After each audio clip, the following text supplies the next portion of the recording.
we'll get things started over here. Okay. Welcome everyone to our live Q&A of the Ask the Expert series. My name is Heidi Liu. I've been doing these for a while and they're so much fun. I'm the Strategic Partnerships Manager at Supermove, and we're on a mission to make moving simple with software that brings everyone from your sales, operations, your dispatch, your coordinators, all to one system. Today, I'm joined by Alston Ke, owner of Reliable Moving, and look forward to talking about balancing growth and quality of running a moving business.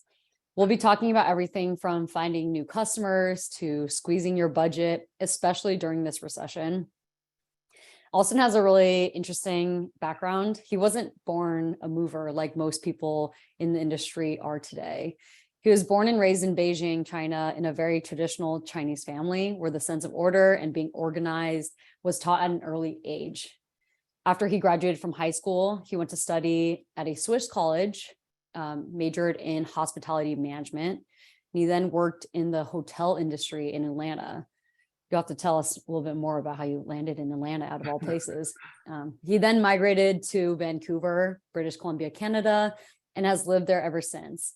Originally, he wanted to just be a truck driver, an owner-operator working with local freight companies. And with a lack of research and knowledge of the logistics and transportation industry, he signed up with a local freight company and quickly learned that the payout as an owner-operator courier is much less than what the company promised him. So as he's contemplating the idea of quitting, being a truck driver, his friend connected him to a moving company that wanted to hire someone who could drive a 5-ton straight truck. He gave it a try, and after working for a few companies, he decided to start something of his own in 2016. So Alston's company, Reliable Moving, is based in Richmond, British Columbia, and they specialize in residential moves and recently expanded to commercial moving and storage. His goal is to make his moving company expand to the second generation and beyond, so that one day his 2 boys will be on a podcast and webinar telling the show hosts that they grew up moving trucks and working with their dad moving furniture at an early age. So yeah, we're here today to learn from you, Alston, and how you make decisions at your company, especially because things are getting really tough. I'm hearing of companies that are, having to sell their company, or they're just really struggling financially at this moment. So I'll start off by asking questions that were submitted during registration and then open it up to questions from the audience. So to kick it off, your start to the industry is unique, and would love to hear more about it. What gave you that go for it attitude to just become an owner? How did you get that attitude and confidence to truly start your own thing? Sure. Yeah. Thank you, Heidi. First of all, I'd like to thank you, Heidi, for this tremendous opportunity to have me on your show. So I started this industry with actually, it's funny. The industry hit me in different angles. A few times, people sending me signals, say, "Hey, you should do this," and I keep saying no to them because there's so many things I have to manage. I was working for this moving company as a mover, helping them. And then didn't really quite like how this guy, it was one-man show, was running it pretty poorly.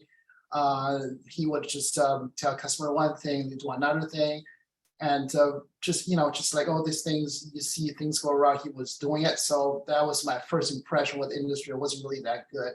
But what really made me want to do it is because I think I can do a much better job. I think I communicate better, and I can do a much better job, and so that's, and plus I want to give it a go. I talked to these 2 parents, to my wife at the time. I just got married, and previously I was working for dealership for years, salesperson. So this is something really new to me, and but my wife was very supportive.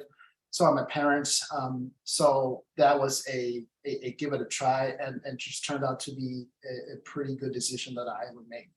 Yeah. I guess not a lot of people get that support to become an entrepreneur, right, to start being an owner. Yeah. And with the recession happening, not sure how things are exactly in Canada, but how has the recession been impacting your business? Or what are you This seeing year, it impact the industry in general? right. This year, we had a fairly good summer, like most everybody does, right? But I start to notice in August, there's quite a bit of sharp a dip for sales because the phone calls were just not getting that. Because residential, the mortgage rate went up a few times. It's keep going up. I think this next month will be one more really high. But this is also a good time for us because this year, we probably talk about this later, but we have a lot of expansion and growth. We get into commercial side of it. And now I think for everyone, especially someone just started, I want you to really think about what can potentially bring you more consistent work and a relationship you're gonna have. Because with the residential, sure, they will call you sometime, but you don't really have any guarantee. You don't know what time, right? And for years, we are just relying on this commercial. In Vancouver, real estate has been very, very expensive, steady growing up. So we were riding along the waves really good, but now it's a very difficult time. Even real estate agent can agree with me. So, but expanding to commercial side, the company that we can work with consistent basis that will really help you to keep having the guy consistent work, pay the bills, and keep having you guys work all year round. Yeah. And so are those, I mean, you're saying they're off to a good start, you're continuing to expand. What are some challenges that you're facing day to day? That would still be turning away jobs that I'm not able to fulfill because we don't have 2 trucks, but a lot of time we're running just one because I don't have additional, sometimes either I have additional work. But I mean, this year we start to change the strategy that we start to do big moves with more guys. We start to have 3 bedrooms with 4 or 5 guys instead of used to be just 2, 3 guys, because that's what a lot of smaller companies do. One truck can only fit 3 guys. What do you do with a 4th guys? So this year we started to use another personal vehicle to shuttle the person to the site. I mean, you got to be creative. Sometimes to call Uber because they cannot legally sit in the back of a truck, right? Yeah. The truck is full. What do you do? It's a 4-man, 5-man job. So sometime all of a sudden I just notice I might not be able to book another one because I just don't have guys. So this is a constant struggle for we have for years. And but now this year we're able to actually accommodate more jobs because we have more leads coming in. SEO works just fine. We have only 80 plus 5-star reviews on Google. I start to notice people calling us. I ask them, how did you find out about us right away? On Google search, so that's really important because for these kind of jobs, I'm able to probably charge a little bit more than someone has no reference, because when people have no reference to you, a price might be the only ticket to get them, right? We all know that. But once you have a little bit of reputation, especially in the phone sales, you can talk about how you are different than the others, and that can really help you to create that credibility and get them to say yes. So what has it been like, balancing getting more drivers and movers and, getting those leads? Because I know that there are some companies out there who rent Penske and U-Haul trucks just to be able to fulfill demand, but you can rent it, but even finding movers is another challenge. So what's that like, being able to balance both? Mover, I mean, this year I had my 2nd son. So my wife gave me this heads up, say, hey, this year you gotta find movers. Yeah. You gotta find movers. You cannot just, just like before, it's just always on every job. So I was kind of forced to do that, and I was able to find a driver actually within our own internal employees, the referral programs, and I still found the I prefer hire someone has zero knowledge about moving industry, instead of Interesting. someone, they've been here, there many times now, they don't have a job for whatever reason, and they're trying to join you. And a lot of times these guys are difficult to work with. They have older habits, they want to do things a certain way, usually not the best way, and they're not that teachable. The drivers, I mean, I do belong to a local lead exchange group. We meet every week for a quick lunch. Sometimes we would bounce back ideas. I would ask them for someone because we're expanding. We're looking for a certain type of people, and sometimes I'm able to get a couple referral from them. Wow. And also there's a local, I think, job agencies, they can actually place temporary driver for you. It's very Wow. expensive. There's very expensive. I still have to try them.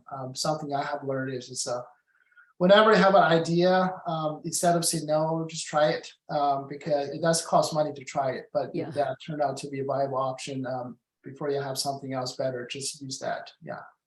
Yeah. It's definitely you're in a privileged place if you can toss money at different ideas, but it could be the thing that changes your business dramatically. So, And there's one more thing I'm just contemplating on an idea is that I might just there's one company locally, they claim they specialize in supplying drivers, movers for moving companies. I'm using this company for a few times, but they are expanding. They have more interest in other areas. So the people they send it to us is not that great anymore. So I'm thinking, what, I could potentially just do what he does and to train people, and then I can reach out to other moving companies, supply them. So with that, I can keep the guys busy, keep our job fulfilled. Then if there's something we cannot accommodate, we can have them to help them. So the guys are getting paid. And this one eventually will probably do more good than harm, because you just have to find out they're not leaving me to go somebody else, but because there's a lot of bigger companies locally, they just don't have a consistent work like everybody else does. So they need you for the month end, but once you have this relationship set up, I'll become their go-to guys. yeah. And this Yeah. is something I really think about this, because this year we have office, we have a warehouse, live storage, and I can set up a university for training. I think this is what big guys does, right? So Yeah. have we put a new carpet tile for this office, really nice. And so with that set it up, I think this will potentially solve a problem for lack of movers and drivers, because this is what everybody else is facing. Yeah. Yeah. Yeah. The training part you think is kind of the differentiator? Yeah. By my experience with this particular agency is this is back in 2019-20, so things were fine, but until pandemic hits. And then a lot of guys, they have a lot of European guys, they are sort of working visa, come to Canada. Canada is kind of a British related country, right? So you have a lot of people from Ireland, they can come here to work, and that they weren't fine.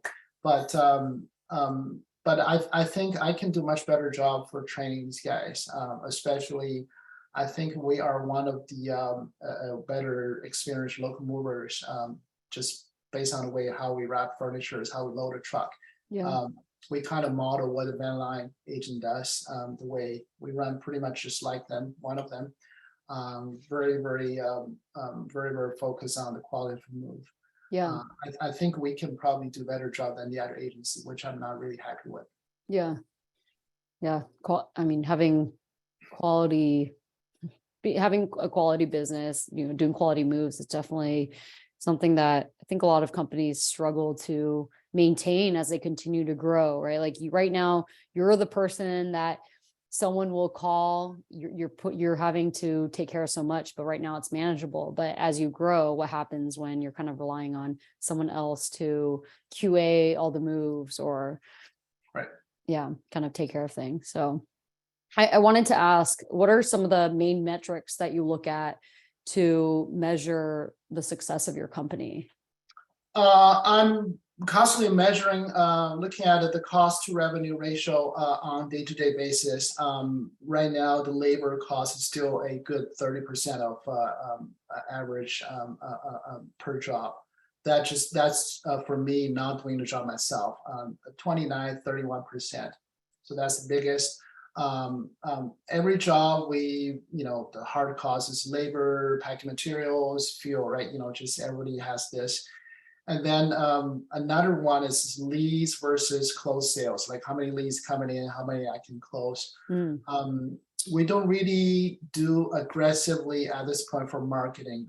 We have a budget, but I want to make sure we have enough movers, drivers to accommodate these.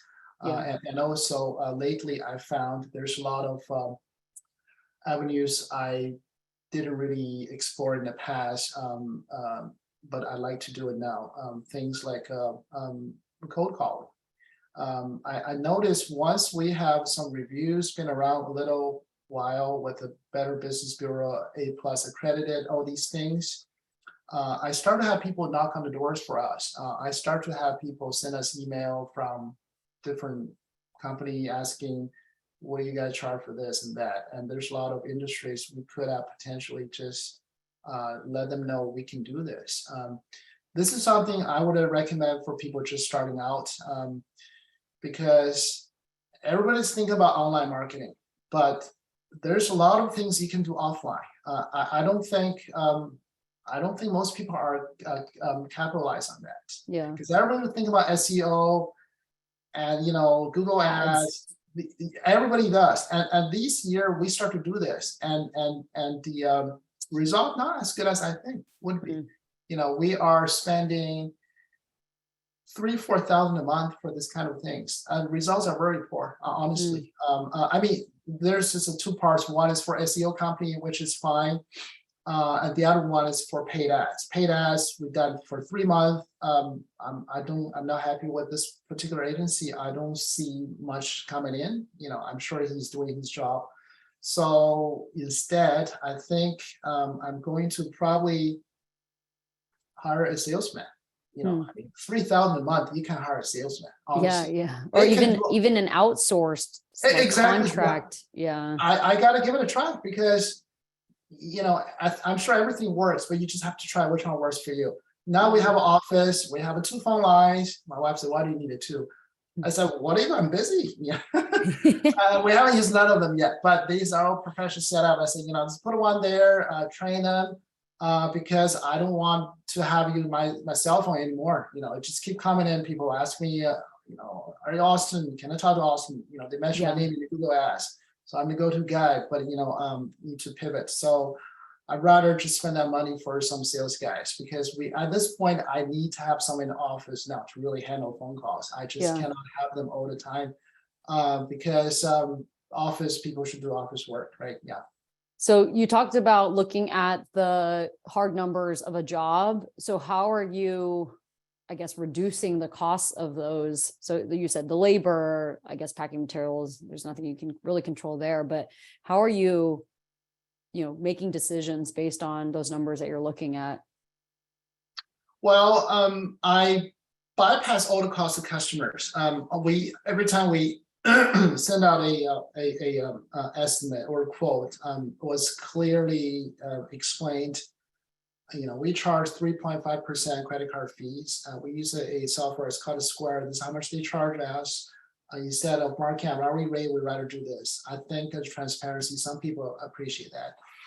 And fuel, a lot of people do 4%. We actually use based on the mileage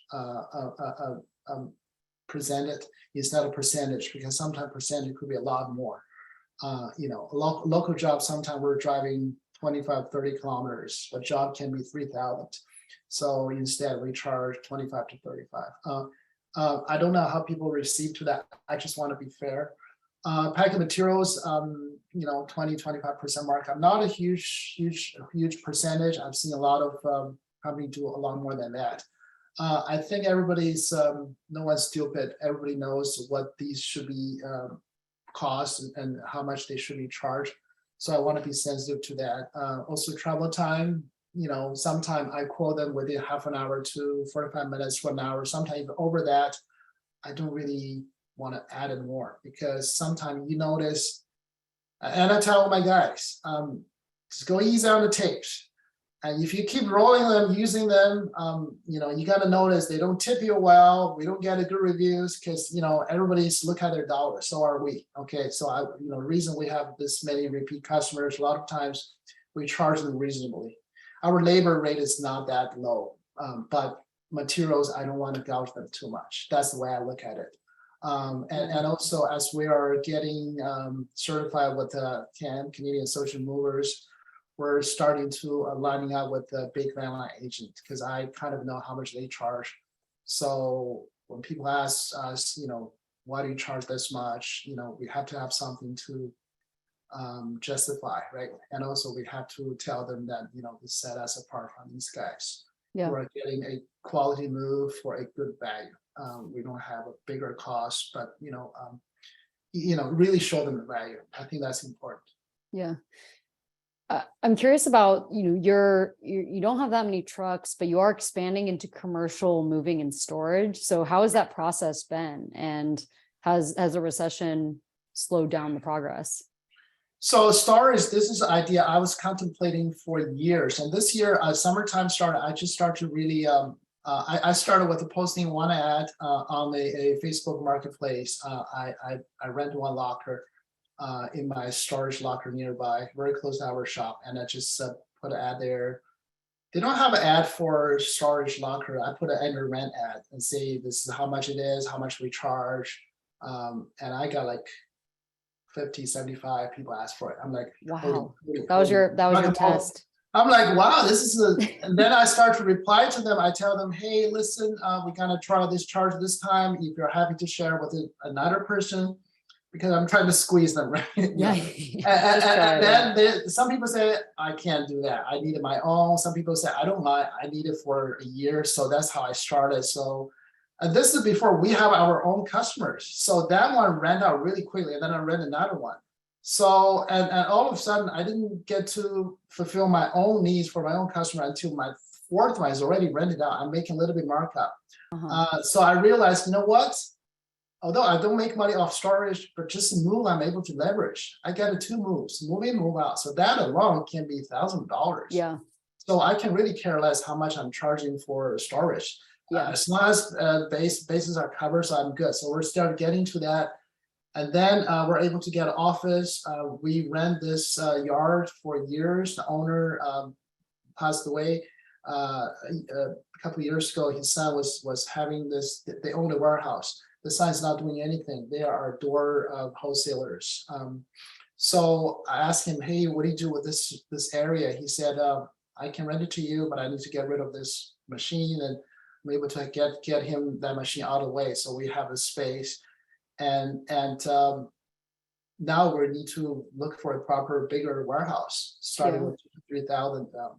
I mean, that's just something I heard about this concept. It's called arbitrage, but again, whatever your idea in your head, you need to try it, because otherwise you're just like every other guys. Yeah, I thought about it, I never did it. So, and this is a very little risk for you to take. $200, $300 a month on your cost. If you cannot find people to rent it out, you don't have a customer, you can just not signing this, right? Versus you, because now we're able to commit it to a 5,000 a month, 3,000 square feet, because we already have a 3,000 plus paid customer. I can transfer over. Yeah. But you don't need to start like that. Yeah. Get a 1 or 2 under your belt, and keep growing. And for every estimate you send out, tell them you are just pretend you are a moving storage company. and you'd be surprised. People tell, oh, you have storage. Okay. So how much? People will ask you, right? I start to tell them we do junk removals. I never do this for years, just kick myself in the butt. All this money I left on the table, right? I remember back in the days, I tell them we don't have storage. I have to find your storage. Then it's just like, hurting myself. Yeah. These days, I don't disclose. I don't disclose. I do have people ask for storage. I just tell them we have this. A funny thing, people never ask. Yeah. People never come to our office to see. We do have an office. We do have a warehouse. And a lot of time we still use rented lockers. and people never ask. Yeah. If you tell them you have them and they're happy, I think again, that's what the confidence, reputation you have over years. When I first started, I just don't feel comfortable to say something like that. These days, a lot easier. Yeah. I mean, Yeah. it's say yes and then execute, right? Like Yeah. I think the experience that a customer has with, with a moving company could be that the mover comes, but then in order for them to move the chandelier, they bring in a third party service person. And then that person's coming to another party's coming into their house, taking care of the chandelier. And how is that any different than you saying like, yeah, we take care of every single move Exactly. and someone else is coming into your house? And I mean, as long as you're being able to explain and communicate that, let the customer know that this is happening, I think, yeah, you really are able to say yes to everything and then figure it out how to make it happen. And these days we don't even do piano much, because I have a piano guy that does this for us. Grand Piano, there's a couple of big piano stores that they do deliver for them. And these guys are fine. Like I don't ever have to touch them. And they gave us a better rate because anytime we got a piano jobs, I just say, call this guy, this is your go-to guy. And so we're like, look after each other's right now. And I mean, if someone just calls us to move a piano, there's not a lot of profit anyway. So I might just want to just build a goodwill, give it to this guy. And he does that for us and worked out just fine. So, and also make us just start to realize there's a lot of things we don't have to be an expert. Pool table, we've never moved that before. I guess maybe I need to find out someone who's good at doing this, right? Yeah. So you don't really have to do everything by yourself.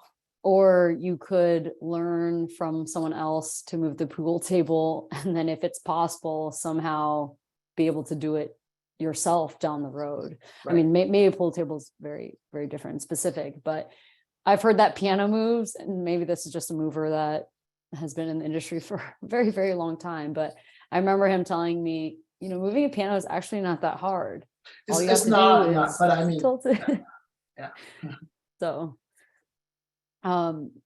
yeah, just to kind of pivot a little bit, I want to hear about, you said your background, you have a little bit of experience in SEO. You're different from the other movers. You're thinking from a fresh perspective. So what kind of tech innovation do you want to see in the industry? And what is the biggest game changer for the industry in terms of technology? I think the latest we started to experience a virtual quote, right? This is something was pretty good. Now, personally, I tried that. Actually, no, I haven't tried that because I don't use the software yet. Yeah. So I think my answer will be probably very surprising to everybody that I think this industry probably still very driven by manual work. Yeah. What's really challenging for this industry, to my knowledge, is just people are not giving the proper due care to people's belongings. So technology can do a lot of things, estimating this and that, but by the end of the day, you need an actual mover to really show they care, to carry them. And I don't think robot can actually carry stuff. It's a very detailed, it's a trace work. A lot of people think movers, anyone with a muscle, but need a calculated thought to do this properly, to execute it properly in a timely fashion, right? So I think, I don't know if there's any innovation for technology to help you move, but I mean, maybe software for what you guys do, that comes a long way. Maybe just pre-move before the actual move comes, but actual moving itself still requires a lot of fine skill. Yeah. And that I don't think technology can do much. I think it's a really good point you make, that the pre-move or even the post-move, how can technology and software be an aid to your business, right? Either speed up the quote or provide transparency, help with the communication. That's something that, you jump immediately to how can the move be changed itself. But I think the pre-move, the post-move, I guess even during, it could be it can dramatically make the experience more memorable or better, or more seamless. So Yeah. I do want to add one thing though. Lately, I discovered a video marketing. I think this is something I like to try. There's a company called Vidyard. They do a lot of these things. Yeah. And it was another movie software company. They approached us to try theirs. They use a lot of these. And it's this free, is something or maybe you can use it for free. Actually. Yeah, exactly. And this is something I think I would try to really get into my every estimate, because now you think about this, what is your competitive advantage over others? People are asking for free quotes, usually on the phone. Usually people just tell you hourly rate. So I managed to tell them what does hourly rate really means. You get 3 for professional uniform movers, nice smoking crew, clean cuts. They will arrive at your home at this time. They will do this. They will disassemble, reassembly. And then all these is fine on the phone. But if I do this in a video, if I do a camera facing, especially if I do this with an office background, wearing a uniform with a company logo, I say the same thing, exactly same message. I'm sure I'll be different because they get to see the real person, right? Next to the fantastic reviews you have. I think this is something I'm going to try next year, because this is something quite refreshing. Yeah. Because you talk about how do we differentiate yourself, because everybody else just do this. So if you try just a little bit different, that would add personal touch. Especially, I'm not a person quoting them on site. I think I do really well a meeting person. This is something I found out that over the phone, I don't do nearly as good. But in person, anything over 1,500 square feet, I don't care how far it is from where I live, I meet them. Yeah. And that because once I meet them, they get to see the real person. And then, they just feel real, right? Especially someone potentially gonna write you a check for a few $1,000s for a move, and versus, because they gotta think about the other guys. Okay, this guy never get back to me. The other guy, he just tell me this, and then this person did show up and he gave me all these things. And when I quote them, I mean, we are still quoting hourly rates. I still don't have a confirmed number of hours because I tell them so many variables, but I give them within this to this range. But in the estimate, it's still fine print. The actual move is based on actual hours spent, taxes, packing materials, credit card fees. These are extra, right? But I just found out that still beats virtual move, which I have not tried.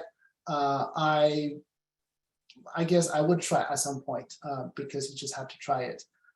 So that video marketing, I think that would be a piece of technology I think would set yourself apart from the rest of the competitors. Yeah, I think having a video message to your customers, whether or not you just send it as an email or put more videos on your website, it creates trust with your customer. Sure. Yeah. And like you said, it makes it more personal.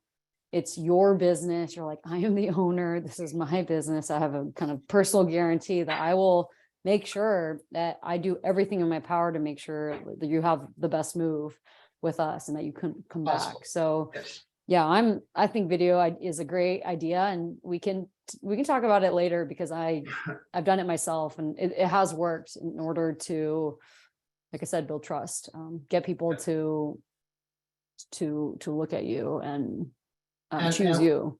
Yeah, one thing, because I just go through the things I want to do is how do I approach real estate agent?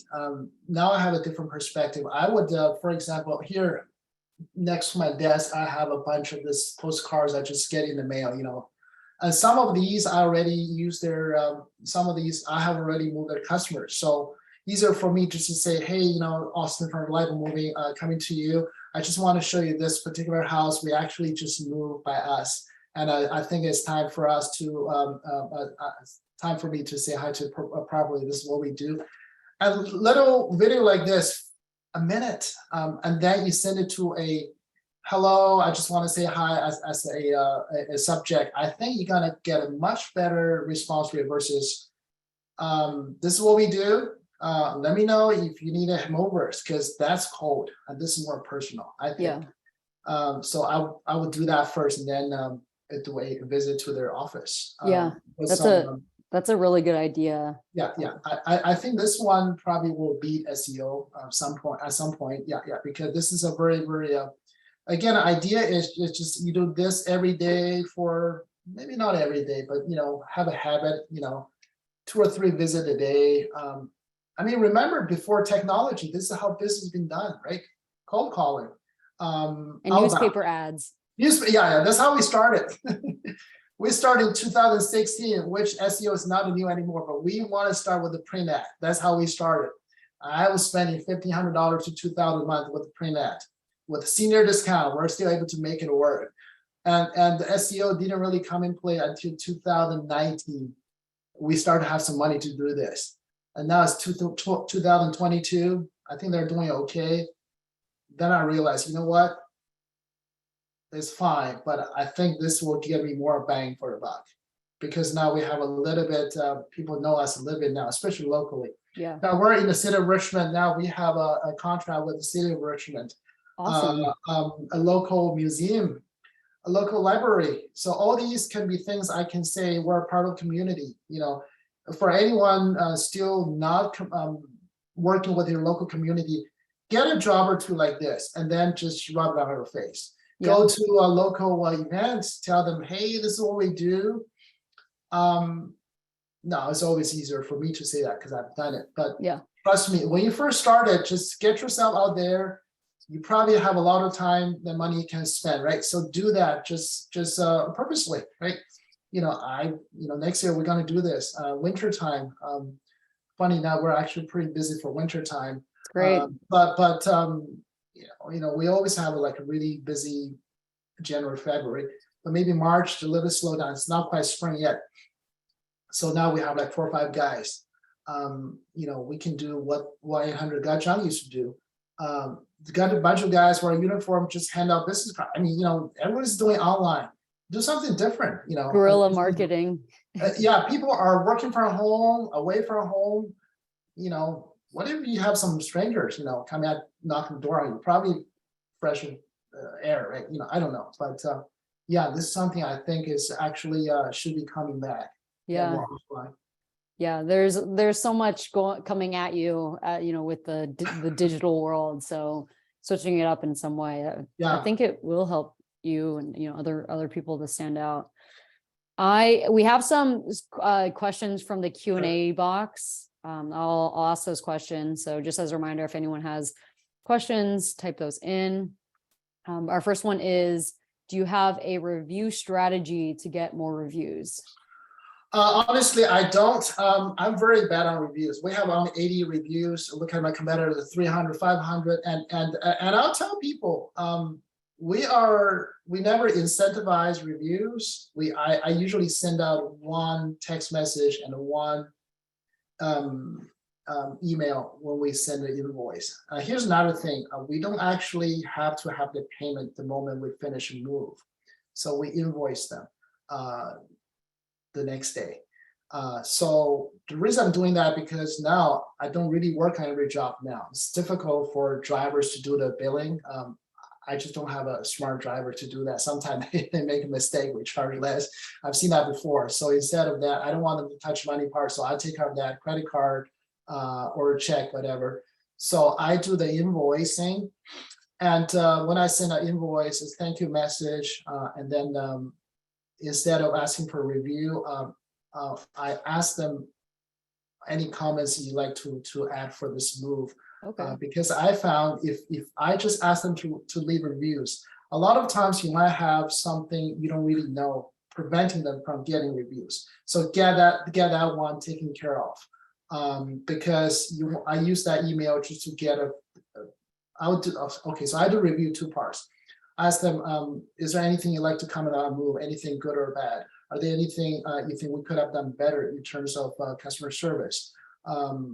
And then usually I don't get anything, because most of the time, people only leave review when you are really good or really bad. Yeah, a lot of times we are just good, but they're not review good. Okay. So I want to find out if that's the case. If this is not, then I'll send the second one. Sometimes I'll call them. But then again, I do it once or twice. And if they don't want to do it, I don't pressure them, because I don't want to be pressured for reviews. I mean, that's just the way I look at it. I mean, I'm not a good candidate to talk about reviews. I know there's a software, there's an app in the US called a Podium, right? You guys use that.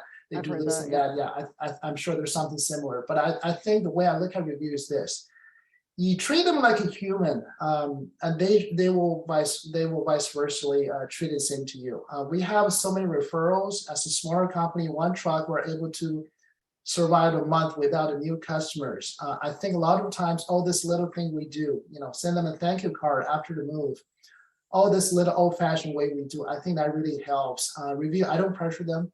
You want to leave it, fine. You don't want to leave it, that's fine too, because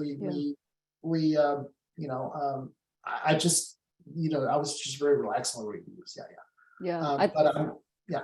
I think a good suggestion is to explain to them, hey, we're a small business. Your review really matters to get exposure, get us exposed out there on the internet.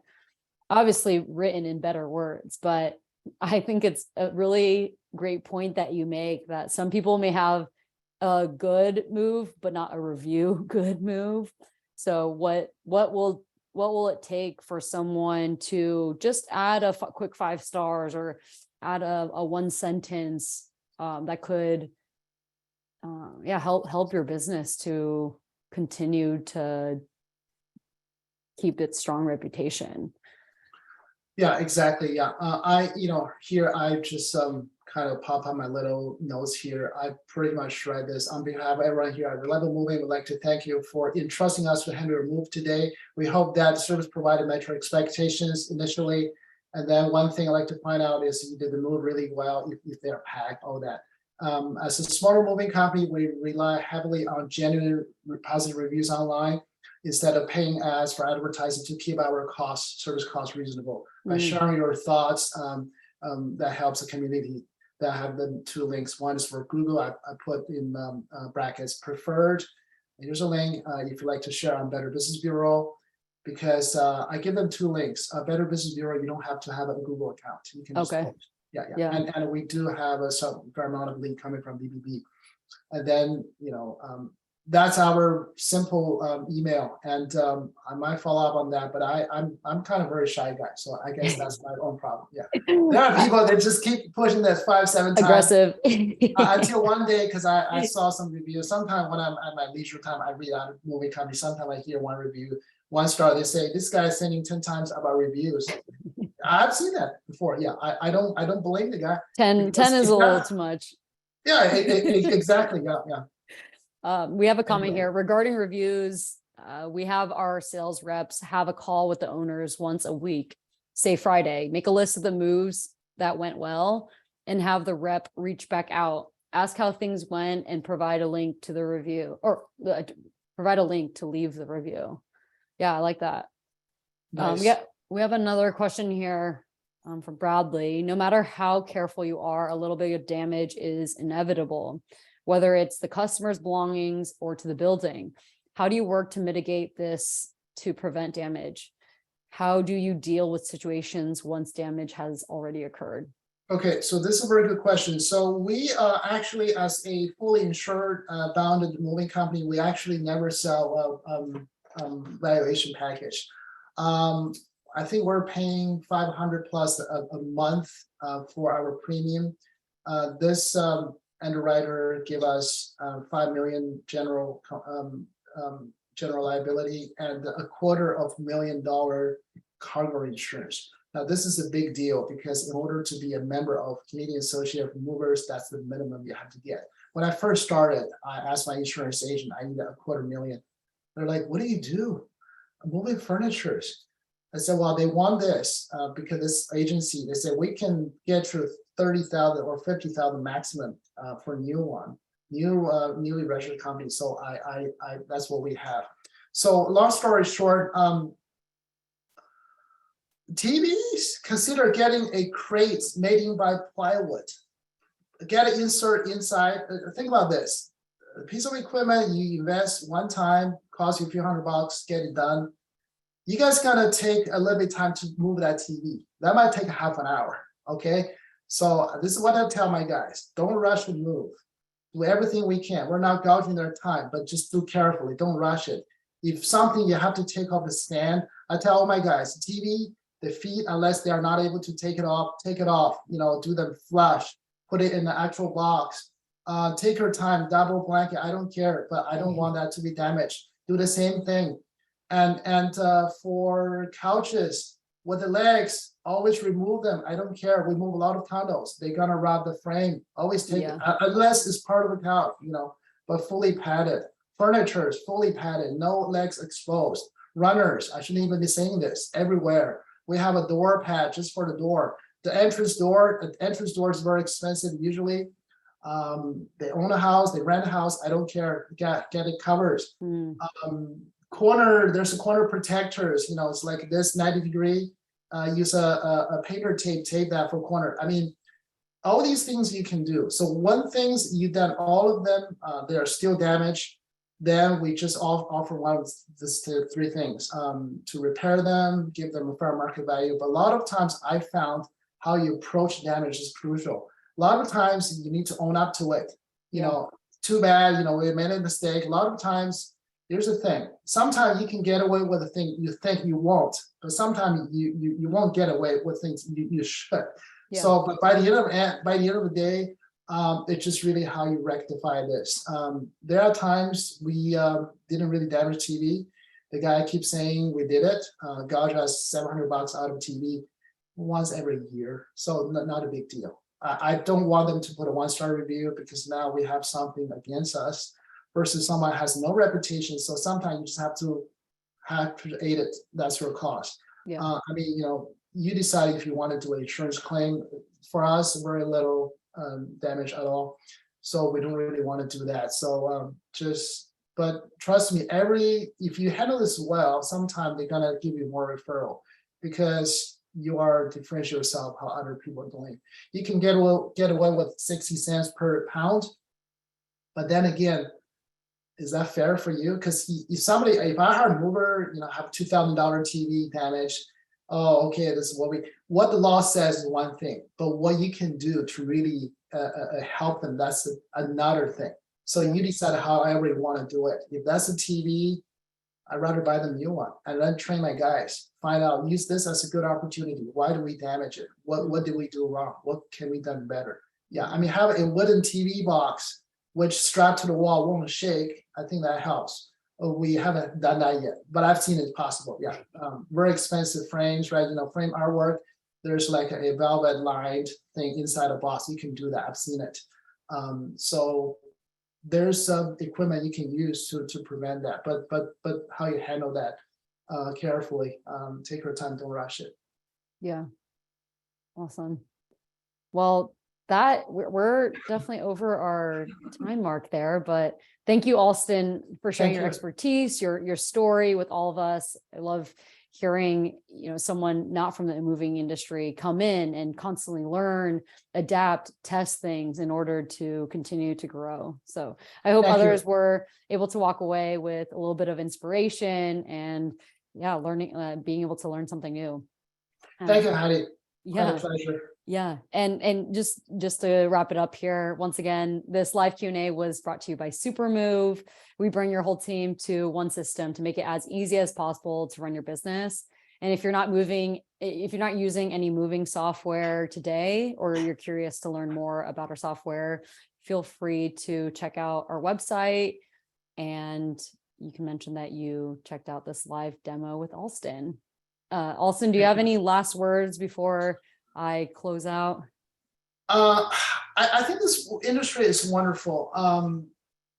Just really focus on a quality standard move. I mean, every other, from time to time here's the thing, so many people are doing a bad job, before you come in. So if you can do a good job, sometimes just a proper job, get things wrapped, treat them with care, talk to them like a human, ask them, would you like to be here, there, just don't pretend you know everything. And you gotta introduce a fresh of air to them, and they gonna feel like, wow, these guys are superheroes. I mean, we have a lot of these long comments about reviews, and I tell them we're just doing the job we're supposed to be doing. That is all. I'm not saying we're not going above and beyond. A lot of time, just as is, right? You know, whoever they hire, they did a horrible job, whatever, and this is your best chance to differentiate and really just, you know, when you have no money to advertise, the best way to do a job good first time, ask for referrals, and that just, it does take time to build. You know, it takes us so many years to do it. Now, I'll be honestly, the first 2-3 years, I wasn't really treated this seriously because, all bills are paid, I have a little extra money, that's it. It wasn't really until 2000, we start to really have a huge growth, like sales are tripled. I started realizing, wow, it's possible to be bigger. Because I went to this seminar many years ago in the US with a bunch of moving company owners. They're like 20-30 million a year. I'm like, at that time, I'm 100K a year for sales. I take home like 25,000. And I would just, they asked me, what do you do? I just kind of wish I can disappear. At that time, I have no idea what these guys talking about. But now I start kind of think it's possible, because now it's this year, 500,000 almost with just one truck. Wow. Almost just one truck. Yeah. Wow. I mean, the storage add a big portion to it because we're able to do 2 moves. We don't, and the commercial side of, one more thing, I want to add this little quick tip. So think about some industry can bring a job, but they are not directly our people. So we are teaming up with a major big flooring company locally. They do floors, they do big floors, and they don't want to do moves. So they would call us just to say, I want you to move this bunch of things to a on-site storage while we do the flooring, put them back. So this could be a relationship you form one time, serving a lifetime. Okay, so we just started with this company about probably 2 months ago. For very first one, moving a local UPS warehouse. It was a huge one. They 50 years, they never redo the floors. It was all old. So we just do that to 4 or 5 phases, and it was a good chunk of money and very easy. And we don't even need a trucks because it's just 5 guys punching all these wheels, right? Shrink wrap, tape. That's all you're doing. You have to mark them really well because you got to put it back nicely, right? Yeah. And then second job is a local university. They're going to do the whole campus. That could be years, right? So think about this: 1 or 2 of these, they can help you pay the bills. And then you don't have to rely on residential. Residential are great. My guys love residential. They got tips, they got food. Commercial, nothing, right? But we need stability, right? It's a cold winter here in Vancouver, rains every day. You need to work. We all have to pay bills. So think about this. There's a lot of industry. They are not typical moving customers, but they can be. You each have to be reach them out. Yeah. Sometimes you're offering solutions. They might not even know, calling a moving company, because they use their own staff to move this. Yeah. And their staff are not necessarily want to do this. They want to do their thing. Yeah. That's it. I know we're running out of time. Yeah, no, I'm talking about all the ideas that moving companies could lean into. That's amazing. Well, thank you so much again. And just want to remind everyone to look out for our next webinar. It's coming up. It'll be in December. And follow us on social media to stay up to date with everything that's going on with Supermove. Thanks so much, Alston. Thank you.